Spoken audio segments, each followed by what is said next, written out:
All right, welcome, folks, to the featured interview for this evening. I have joining me Robert Griswold. He's the founder and CEO of ReadyMadeResources.com, and he's lived a life of incredible adventure and also knowledge and gaining information in many theaters around the world in many different contexts, some of which we can't talk about. So, Bob Griswold, I really honor your work. Thank you for all that you do, and also I love your ReadyMadeResources.com for night vision equipment, by the way. I'll just put that plug out there. But thank you for joining me. Mike, it's a pleasure to be here. We fellowship so much offline. It's good to have some discussion online. Our views match up so similar. It's always that camaraderie among like-minded people that when you discuss things, it sharpens iron.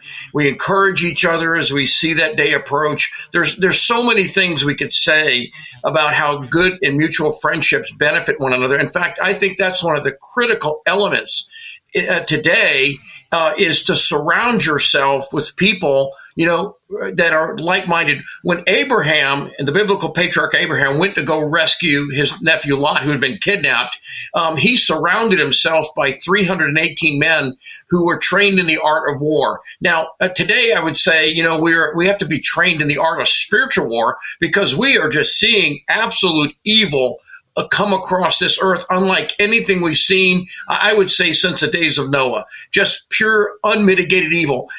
Jonathan Cahn just came out with a book, The Return of the Gods. And I think we're seeing that. In fact, about a month or so ago, I was reading The City of God by St. Augustine. And in there, he mentioned the fact that why Christians were so, persecuted was the fact that they had forbid the worship of the old pantheon of gods. And so whenever anything bad happened, the Christians were blamed for it because you couldn't worship Zeus or Pan or the Baphomet. Well, Baphomet didn't exist back then, but all of it. And so we are seeing a replay of that today with things like COP27, the World Economic Forum. They are really deifying, creating a religion out of this. And you don't have to be religious to understand the impact religion can have on people.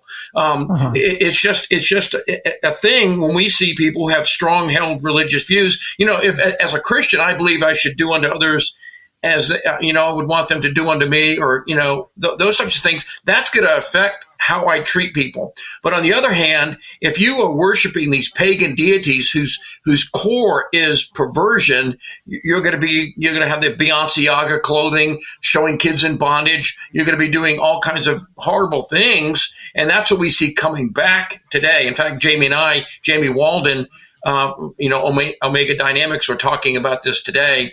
How the resurgence of the Baphomet, and we saw that the Baphomet's origin came in the deity Pan, and from Pan, I was doing some research the other night, and there's a lot of words that come from that. One is pandemonium and pandemic. And, from the pandemic, we got panic, which is a root word of pan, and pandemonium. So we see the religious nature of what they're pushing on us. And this is all leading, as you've mentioned, from the massive, destruction we see of the human race right now because of COVID injections. In fact, I was just reading a football player was in a game, NFL, and he just collapsed right there on the field. Now, I don't know what caused it, but we're just seeing this whole manifestation of this death cult trying to kill as many people as they can kill. Go ahead. Let me jump in. That happened a few hours ago from the time we're recording. Monday Night Football, Buffalo Bills player Damar Hamlin collapsed and appears to have had a cardiac event. We can only guess what might be causative behind that. We don't know for sure, but it looks like people are getting red-pilled in real time on Monday Night Football right now about what's going on. Well, they're being red-pilled everywhere. And the ones that aren't being red-pilled, we're taking our children. And I just can't believe this, that we are taking our children, parents seeing their children being emasculated, being with perversion. Our heritage, our children are being destroyed right in front of our face. And on top of all that, Mike, we are engaging and promoting a war cycle that the world has never seen before. Well, this is what I want us to talk about, actually. Do you want to wrap up a thought there? And then I want to ask you about Russia and China. Okay, sure. It just, that's the thought I have, is that there's a spiritual, and like I said, you don't have to be religious to understand that people who hold spiritual beliefs will dramatically affect what they do in this world. And so I think we're seeing that play out right now. We saw it play out in the vaccine. We're seeing it play out with our children. And now we're seeing it play out with, different countries and the desire to go to war with these countries and to kill massive amounts of people. So, yes. All right. Well, thank you for that context and background, because this is a spiritual battle far beyond the kinetic battle that we're facing as well. But let me bring it to the kinetic side of this. Ukrainian forces using HIMARS systems, American provided HIMARS artillery systems, and probably with American, satellite locations and targeting intelligence and human as well, they were able to carry out an attack that killed apparently hundreds of Russian soldiers that were in a barracks on top of an ammunition depot. And of course, rule number one, don't sleep on top of ammo depots in a war zone. Nevertheless, this is the kind of thing that might lead to a very strong escalation, and perhaps that's its intention. But I want to ask you, in your assessment, because you've been watching this kind of space for many years, what do you think is the intention of NATO in carrying out this attack, and what do you think Russia's response will be, if any, to this particular provocation? Well, it always boils down to money. I personally think the reason we are going to war with Russia spends 1/15 of their budget on their defense that we do. So their defense budget is nowhere compared to what ours is. They really do not pose a threat to us. Going into the Donbass region, those people are ethnically Russian. They speak Russian. They worship in the Russian Orthodox Church. Self-determination is what freedom is all about, in my opinion. And what we're doing is provoking this man into doing something drastic. He had to prevent this. We promised him when Russia fell that we would not extend NATO membership to any of the former Eastern Bloc countries. So at one side of our mouth, we were promising that, and out of the other side of the mouth, we were offering the NATO membership into the former Eastern Bloc countries, Poland being one of them. And so, we need to learn the lessons from World War II. This is precisely what Adolf Hitler did. And you have to remember, in the Russians' collective memory, that is still there, how Adolf Hitler signed a peace pact with Russia, and at the same time he was moving his troops into Poland on the whole western front of Russia. And eventually Operation Barbarossa happened, and he invaded Russia, and it cost the lives of 20 to 30 million Russians. This is exactly what we're doing. We are surrounding Russia on the western front with NATO armies, NATO missiles, NATO soldiers, and we don't think that they don't understand this lesson of history. They do. And so it's a provocation of extreme degree. But let me ask you, you mentioned the difference in the military budgets between the U.S. and Russia, and that's absolutely true. However, doesn't Russia have far more advanced missiles and hypersonic missiles, the Kinzhal missiles, and also ICBMs with multiple reentry vehicles and evasive maneuvers upon reentry? And, Russia doesn't have much of a navy, but they sure are strong on the missile front, are they not? Absolutely. And this is the danger of it, because, it's just like, a police officer. If you have a 230-pound, beefy guy police officer, and he's going to arrest somebody, he has a lot of tools he can use before he has to pull his gun out and shoot that person, correct? I mean, he has a lot of strength, a lot of techniques he can use. So he doesn't have to go from basic verbal commands to lethal force in one step. Right. So the same thing's true. What we're seeing here, we are trying. Russia has, they have a lot of high tech weapons that can cause a lot of destruction. Their equipment in between doesn't give them the capability of doing intermediate escalation of force. And so when they go to the next level of force, they have to go like, say, a 98-pound police officer who's facing, some big guy. He doesn't have the physical capability probably to deal with that. And then he has to go to lethal force immediately. So there's a jump in force, a dramatic jump in force because of the nature of your opponent. And that's what we're facing right now. There's going to have to be a dramatic jump in force because Putin doesn't have the same technology we have as far as ground warfare, but he does have advanced technology, hypersonic torpedoes that could sink a aircraft carrier, hypersonic missiles that could sink, put down a Gerald class Ford aircraft carrier. That would be a provocation the United States government would have to escalate. And that's the whole thing we're seeing right now is escalation after escalation after escalation. In fact, Mendevez said the other day he gave us 10 points of what he sees happening in 2023. Well, the takeaway from that is not the individual 10 points. The takeaway from it is the fact that he is outlining he sees a civil conflict coming and a financial conflict coming. That's what that boils down to. The West. Yes. And the West knows this, so they're having to expand. And I think part of what we're doing in Russia is so rich in timber, uranium, gold, gas, all that.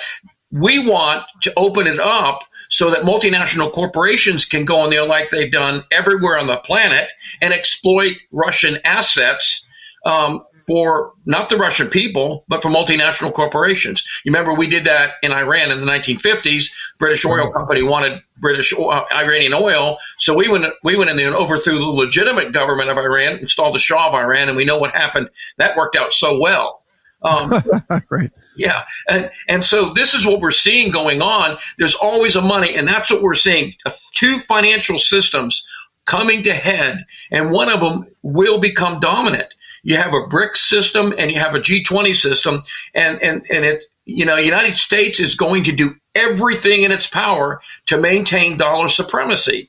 And it will go.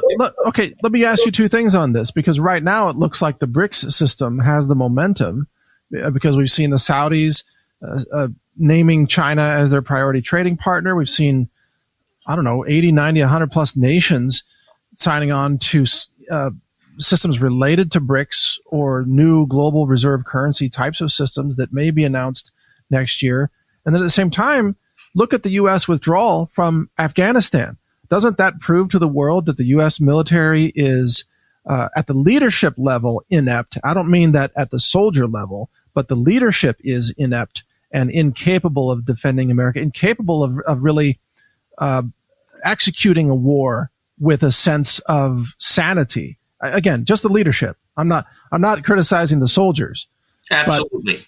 But go ahead, yes. But yeah, well, look at Vietnam, same thing. Look at Iraq, same thing. Look at Libya, same thing. Look at Afghanistan, same thing. I mean, it's a pattern. So, we go into a nation, spend enormous amounts of treasure and, lives, and then we leave it. We left $82 billion to God knows what that those weapons are going to do, but we know they're not just going to sit there and rust. That's too big a nest egg for somebody not to go after. That's why we talked about maybe Victor Boot. He was released so he could go in there and broker a lot of those deals because he knows all the players that would want those weapons. And to move them in any substantial manner, he has the ability to move them. But somebody like him will move them. Same thing in Ukraine. I think, we're going to eventually Afghanistan, Ukraine, after we've spent enormous treasure and, we will back out because we're not going to risk nuclear war, at least, willingly risk it. We want to spend money there. We want to launder money. FTX was a, democratic laundering machine. And so, but the unknown element, just like in World War One, Archduke Ferdinand, nobody thought that would lead to the death of 10 to 15 million people, an assassination. It was the unknown, element in that war that it swept the whole world into it. Same thing in World War II. World War II should never happen because the Treaty of Versailles so restricted Germany from recovering from the war that it gave rise to Adolf Hitler, and we know how that ended. And right now we're doing the same thing that we did in the Treaty of Versailles to Germany. We're doing it to Russia, giving Vladimir Putin very little option. Day by day, we keep circling him in, putting Patriot missiles in country, which, I think it's just symbolism, because I don't know if the Ukrainians could really use those things. There's a lot of training behind them. And what would they use them for? You're not going to use a $4 million missile to shoot down a $400,000 drone. Why? Well, hey, well, they might. I mean, as long as there's money to be made, they may use it for that. But what about the thermobaric weapons that Russia has? The mushroom cloud-like weapon systems, but of course they're non-radioactive. I know you're familiar with these. I'm just describing them to the audience. Absolutely. Well, we've used them in the theater of war, and the Russians could. This is the thing, Mike. When the dogs of war are let out, you do not know. History teaches us this. You do not know where it is going. Again, the examples: World War One. Nobody had a clue. You would have trench warfare, millions of artillery shells, because the technology was just brand new, high explosive artillery. And nobody knew that the devastation that war was going to cause. And the same thing with World War II. Nobody had a clue the devastation that war was going to cause by the time it was over with. And, one step led to the other. I mean, the Japanese horribly miscalculated America's response to it. And it ended up with nuclear weapons going off in their country because they underestimated it. I think we, in our hubris and in our ignorant of history, just look at what we've done since Vietnam. We've lost every war we've been in. We've left countries in horrible shambles. We've killed an enormous amount of non-combatant people, collateral damage, and we've left the place in a mess. Today, ISIS has taken back over Afghanistan. The restrictions on women learning, all the Islamic codes have come back. And so what did we do there? Nothing. We left a lot of lives and a lot of weapons there. That's what we did. And, I'm afraid that's the same thing we're going to do in Ukraine. But, we're not dealing with just an Afghanistan. We're dealing with a superpower that has 7,000 to 8,000 nuclear weapons. Yeah, this is not something you want to play around with. Now, look, last question for you on Russia, and then I want to move over to China. But on Russia, here we are, early 2023. Do you think that this year, number one, will the war end there? But secondly, will Russia launch a major new offensive against Ukraine sometime this year? I think Vladimir Putin's survival depends on him launching an offensive. He has to keep this up. And, this is the danger, because we know he has to keep it up. And so we're going to keep provoking and provoking and provoking until something happens. The unknown element happens, which none of us can predict. But an unknown element would happen. We have to keep in mind that when Ukraine fell, there were 5,000 nuclear weapons in Ukraine. I think there were 3,000 tactical and 2,000 strategic nuclear weapons. You're talking about in 1991? Yes. There is no chain of custody that I know of for those nuclear weapons of any credible nature. Russia supposedly took them all back, but anybody who would believe that, you're smoking something that you shouldn't be smoking, because, those weapons were too valuable on the black market. The Chinese, maybe, the United States government would have interest in taking them, because if we had one of those nuclear weapons and it ever went off, it would leave a Russian signature with the plutonium or uranium. That's right. Yeah. So you could blame them for it. So to think that the chain of custody in those weapons is complete is, I think, very, very naive. And so there's a lot of unknown elements there. United States States has been cooking up some of the worst biological stuff we can only imagine. There's rumors that they've been using human experimentation on those bioweapons labs there. And so we just don't know. Something could get loose. Something could be detonated. And overnight, tomorrow morning, we would wake up with a whole different problem on our hand. And that's always the nature of war. And they know it. Yeah. I'm glad you mentioned that. It's the war black swan. Yes. You can't predict it. You can't plan for it because you don't know what it could be. All right. In the interest of time, and also want to give you the courtesy here of asking about your business, readymaderesources.com. How's the night vision industry looking right now, Bob? Well, we've re-inventoried. In fact, we have a pretty good deal going on right now. If you buy a white phosphor unit, I think that you got one. Yeah. If you buy something like this right now, it's white phosphor. They're rated by figure of merit. So we're upgrading free. Anybody buys a 2400 figure of merit night vision, we're upgrading it to a 2600 FOM figure of merit night vision for absolutely no additional cost. So just mention that. You can go to Ready Made Resources, see the deal, and if you want to buy it. Now, what about thermal? What's the best thermal spotting scope or monocular that you currently have? Well, I use IR Hunter by Trigicon. I really enjoy Trigicon. Now, Trigicon's towards the higher end. Yeah. Anything, really gives you an advantage. So even like a FLIR Scout would be a very good FLIR Breach. That's in the $2,000 price range. But anything that you have that gives you that force multiplication, because for most people, night vision or thermal is going to give you a force multiplication unlike anything else you can afford. Obviously, you can't afford an Apache attack helicopter. But well, wait a minute. Now, if we go to Afghanistan, we might be able to find one on the cheap. Yeah, there you go. And the other thing is, radio. It is absolutely, I think night vision and radio are the absolute perfect marriage between technologies, because being able to get local intelligence, hear what's going on in your area, being able to transmit, and knowing how to use radio tactically. That's why our friends at Brushbeater, brushbeater.org, really teach some very, very good classes on how to use your radio effectively. But those are two things that we really promote highly. Everybody knows that you need to get food, you need to get a water filter, some medical supplies. But I think people are afraid of radio for one reason. There's a learning curve to it. And so a lot of people just ignore it. But I think it's really a thing, if you ignore it, you ignore it at your own peril, because there's a lot of things you can do with radios that we can't talk about. Okay, well, that's true. But let me tell you, what I love about night vision and thermal devices like the kind that you sell? What I love is they don't check in with the cloud. They don't need updates to function. You turn them on, they function. They don't just reboot with a blue screen of death. They're reliable. You fire them up, they work. Now, you can software update some of them if you wish to over time, for more reticles and things like that. But otherwise, you turn it on, it works.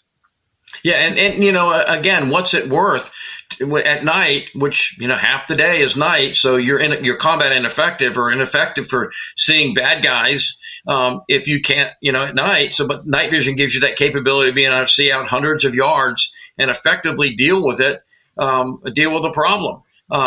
So we know what's coming. I personally think these power outages are state sponsored. I don't think it's Billy Bob with his, pit bulls and AR-15 doing this.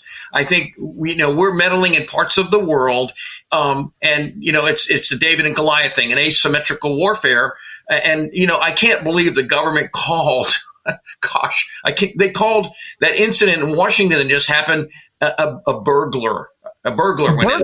A burglar. That's great. Yeah, I mean, okay. They know what it is. They've even dropped the Billy Bob route because I think they realize these are nationwide and coordinated attacks. And the two elements really that build America's infrastructure are electricity and communication. Those go down and the world changes immediately. Okay, well, let me just add, if that guy's a burglar, then the the male prostitute at the Pelosi house is a tourist. Yeah, well, of course he was. Okay. All right. Anyway, readymaderesources.com, folks, if you want to look at night vision and thermal scopes and so on. And definitely a very reliable source there for that. Now, Bob, let's go on to China, because Forward Observer, Mike Shelby, who we're inviting for an interview, put out an update recently talking about his team believes that China may move on, I think, a naval embargo type of posture against Taiwan in a little over 30 days, which seems really aggressive. What are your thoughts on China and Taiwan right now? Well, I showed you I've been to China quite a few times. I've been to China, Taipei, Taiwan, and Hong Kong quite a few times. I've done a lot of business there, and I've had dinner with some pretty important people there. Okay, I'm not going to go into too much of it, but we were talking about this one night and over dinner, and some Chinese vodka. Don't even ask how good that was. Oh. Don't buy it. Never buy it. Okay. But anyhow, this person who was pretty high official said, us, meddling in Taiwan, the Chinese look at it as though we are having an affair with their wife. So they really put in a high emotional capital on what we're doing.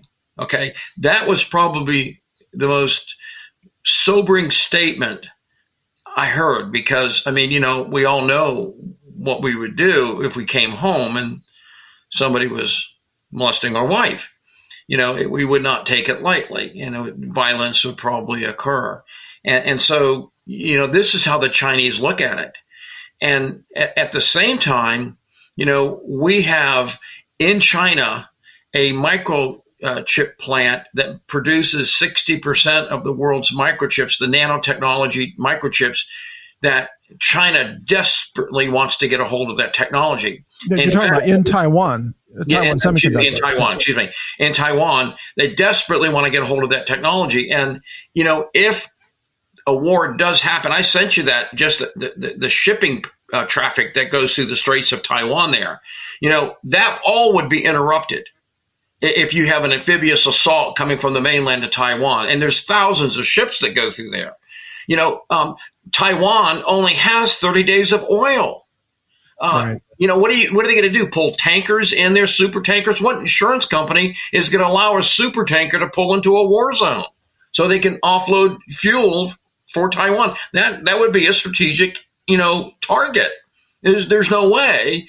And so Taiwan would have a very limited time to be able to fight a battle, to keep their planes in the air, their ships and their tanks and all the military hardware that needs fuel to run on. They would have a very short window to do that.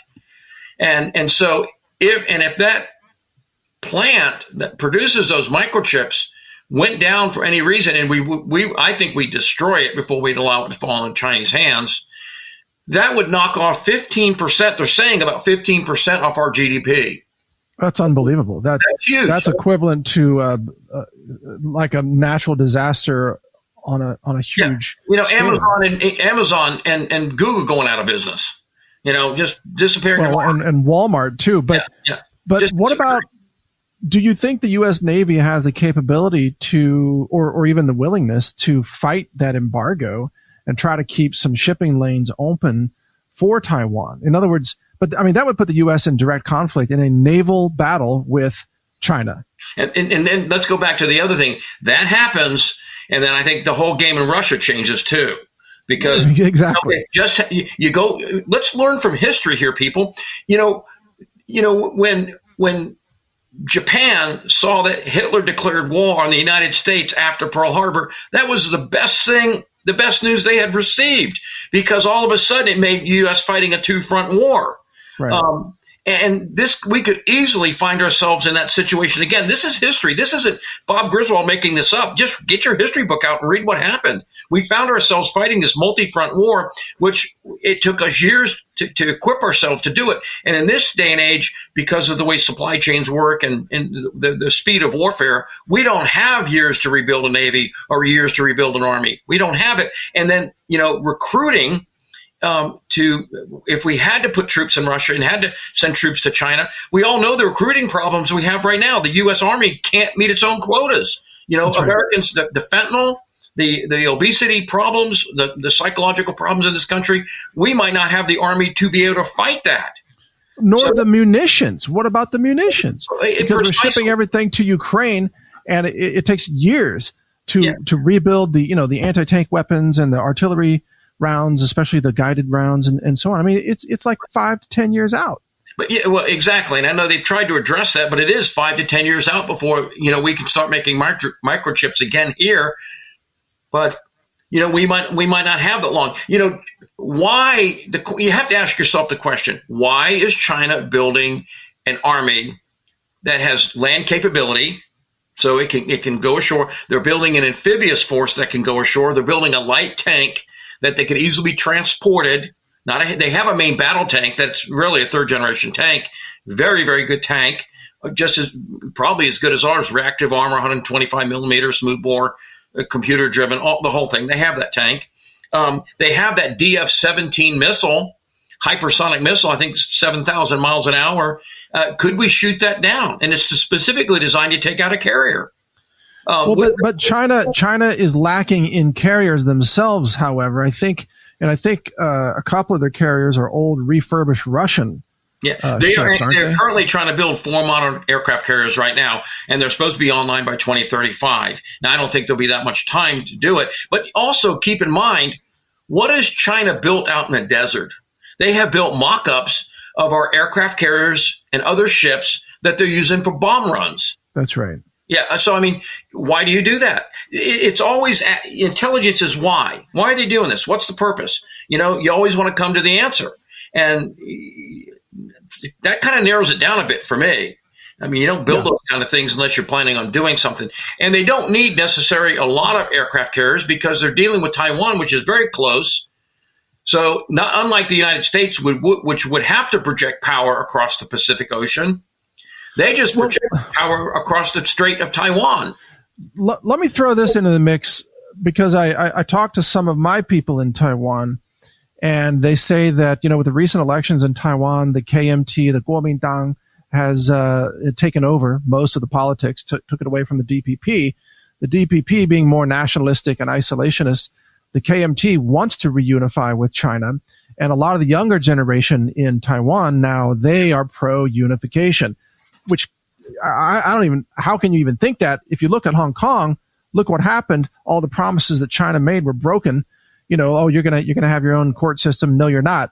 Actually, we're going to arrest you if you don't toe the line. But isn't China, on one hand, looking at Taiwan right now and thinking, hey, if we just stay the course, we're going to get Taiwan to reunify anyway without a war?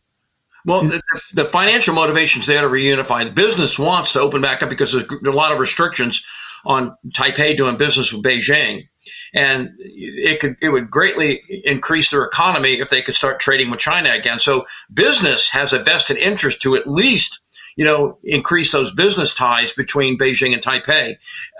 And so there's a lot of dynamics. We'll never hear it here in the United States because we only get one flavor, horrible Chinese, good Taiwan. Same thing, horrible Ukraine, horrible Russians, good Ukrainians. It's always the same stuff we receive in this country.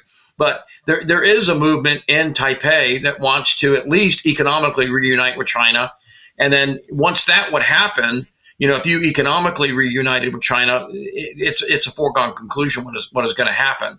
But the big thing is that microchip plant.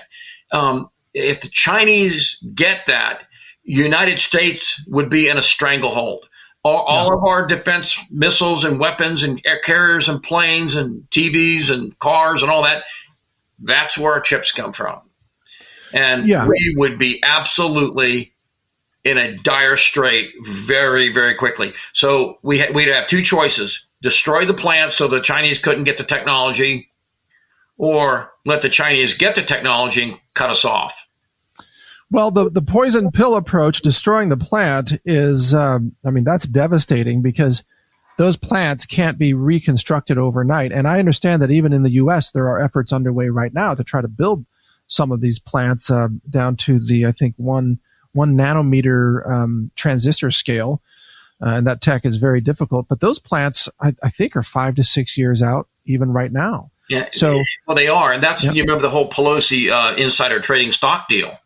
Right. When they voted all that money, Paul Pelosi bought a bunch of stock right before they voted on spending all that money to build a plant in the United States.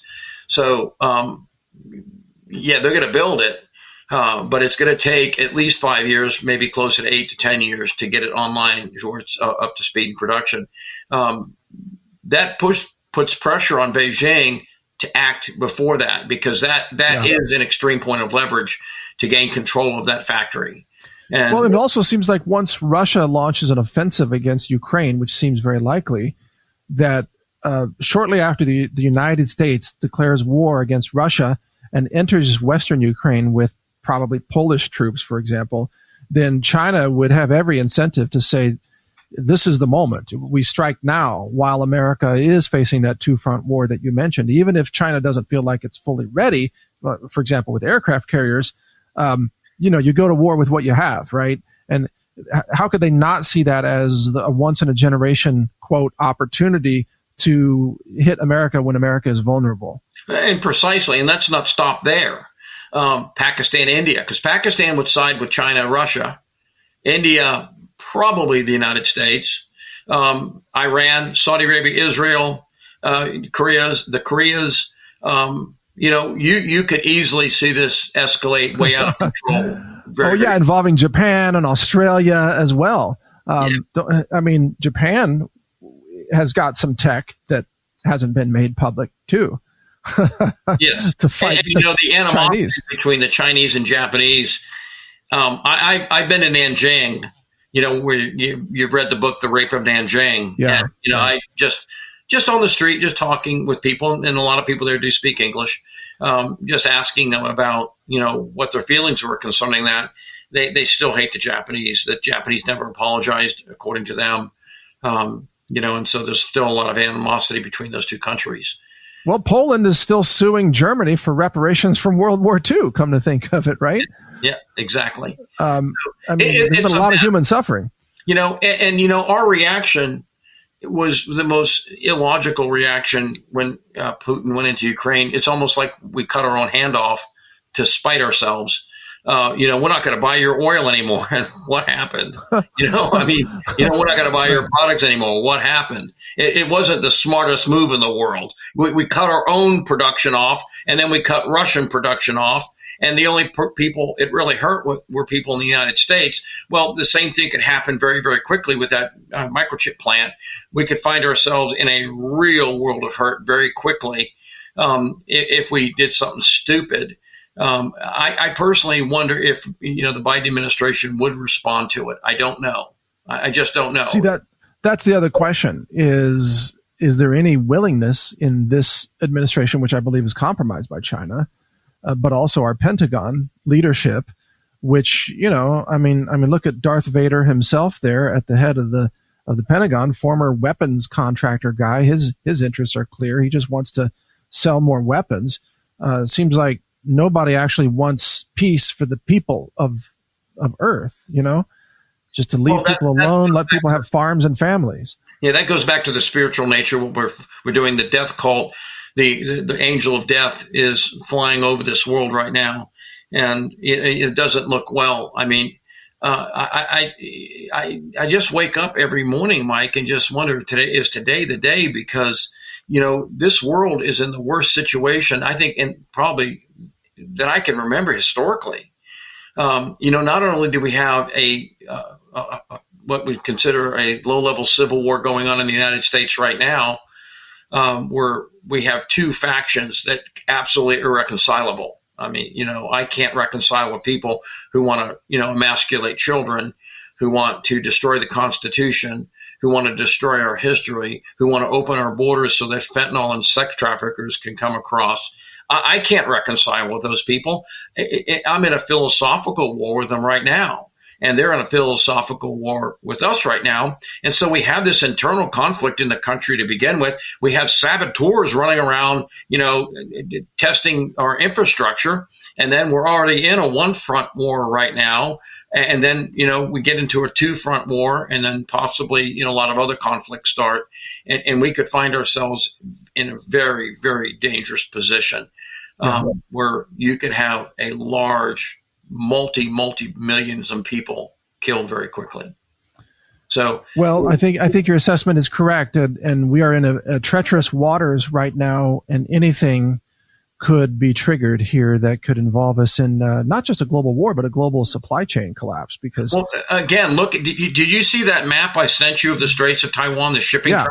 Yeah, I mean, that shipping traffic would not go through there during a war. If Beijing were moving troops across there, that shipping traffic would stop. Just imagine the catastrophic nature that would have throughout the entire world if, Beijing, which makes so much of the stuff the world uses, that stopped. And again, Taipei only has 30 days worth of oil. This is the time for sober people to make sober decisions. If you want to continue being entertained, and, I always love that quote, where entertainment increases, civilization decreases. If you want to be that person who's just entertained and not take this very seriously, you could find yourself in a very bad situation. I think those that are smart are really positioning themselves right now with, learning skills, learning the radio, learning the art of defense. I told you my wife just passed her fourth Dan black belt. Oh, wow. Fourth degree black belt. Awesome. I was very proud of her. Or you're learning radio, or you're learning gardening, or you're learning numerous other skills, auto mechanics, how to build things, how to fix things.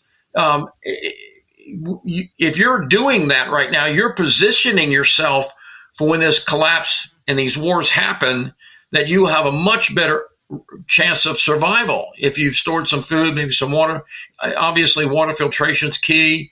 If you're doing those things right now, you're going to be in a very good position. If you're surrounding yourself with good men and women, a good report who are on the same mindset as you, that you want to prepare and get things ready, and you want to be multi-trained, you might not be the best medic in the world, but you know how to stop, blood flow. You know how to do basic medic.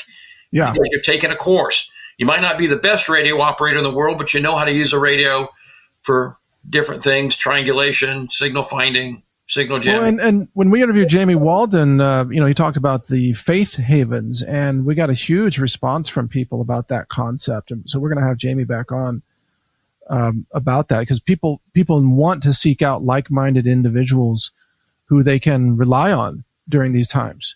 And we are seeing a huge demographic movement in this country right now. Tennessee, the state I'm in, is having a huge influx of people getting out of blue states. They want to come here because Tennessee is a very good state. I really love the state, and we're a very free state.